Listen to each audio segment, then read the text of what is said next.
Lamentations, chapter 2. How the Lord has covered the daughter of Zion with a cloud in his anger.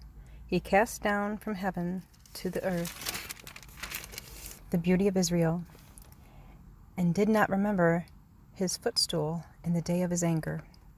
The Lord has swallowed up and has not pitied all the dwelling places of Jacob. He has thrown down in his wrath the stronghold of his daughter of Judea. He has brought them down to the ground. He has profaned the kingdom and its princes. He has cut off in fierce anger every horn of Israel. He has drawn back his right hand from before the enemy. He has blazed against Jacob like a flaming fire, devouring all around. Standing like an enemy, he has bent his bow. With his right hand like an adversary, he has slain all who were pleasing to his eye. On the tent of the daughter of Zion, he has poured out his fury like fire. The Lord was like an enemy.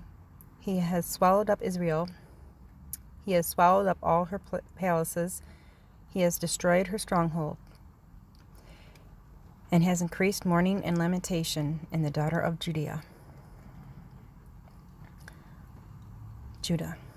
He has done violence to his tabernacle, as if it were a garden. He has destroyed his place of assembly. The Lord has caused the appointed feasts and Sabbaths to be forgotten in Zion. In his burning indignation, he has spurned the king and the priest.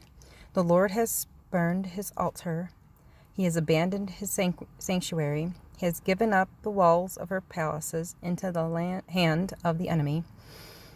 They have made a noise in the house of the Lord, as on the day of a set feast. The Lord has purposed to destroy the wall of the daughter of Zion. He has stretched out a line. He has not withdrawn his hand from destroying.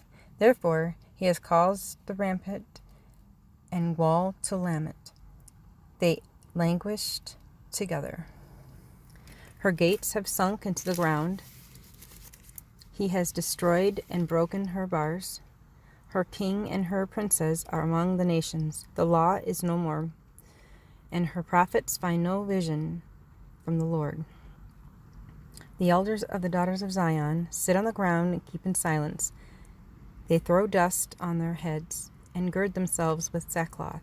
The virgins of Jerusalem bow their heads to the ground.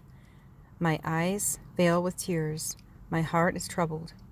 My bile is poured on the ground because of the destruction of the daughter of my people, because the children and the infants faint in the streets of the city.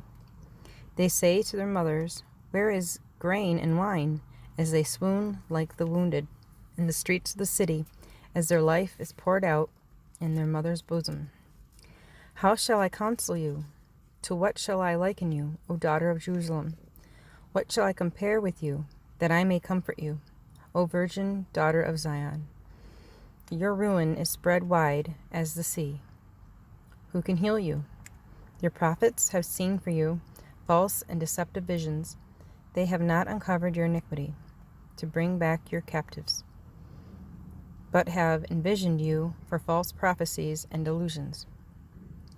All who pass by clap their hands at you. They hiss and shake their heads at the daughter of Jerusalem.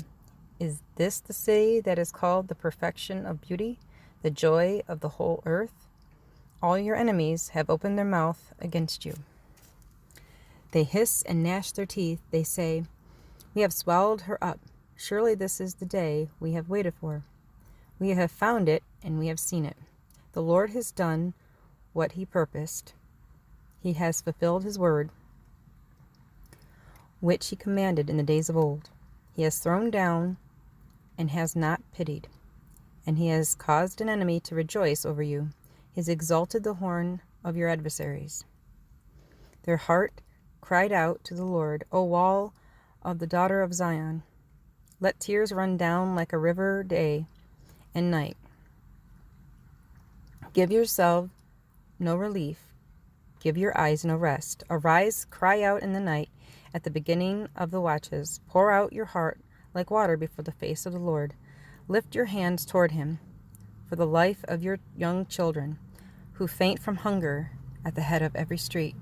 See, O Lord, and consider, to whom have you done this?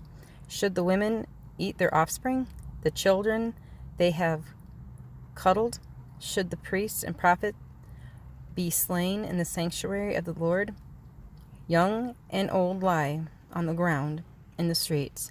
My virgins and my young men have fallen by the sword. You have slain them in the day of your anger. You have slaughtered and not pitied. You have invited as to a feast day the terrors that surround me. In the day of the Lord's anger, there is no refuge or savior. Those whom I have borne and brought up, my enemies have destroyed.